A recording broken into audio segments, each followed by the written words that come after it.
What's up, guys, and welcome back to another minute study tip. Today's tip really gets to the heart of what it means to be an effective learner, and that is all about asking questions. Every time you finish a study session for a particular set of concepts, the goal is to walk away with a level of understanding that is rock solid. If you haven't achieved that level, don't brush it under the rug. Instead, look at all the people around you that you could potentially ask follow-up questions to. For example, you got your parents, older siblings, friends, and of course the best option would be your teachers.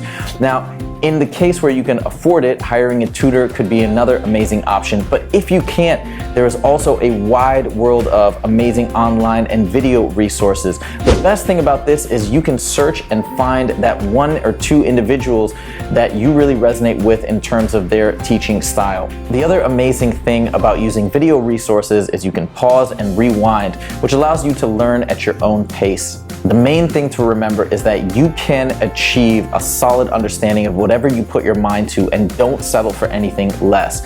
Ask questions, figure it out, and make yourself a master of your area of study. I hope you guys enjoyed this minute study tip, and if you want to take your studying to the next level, make sure to check out these additional tips right here.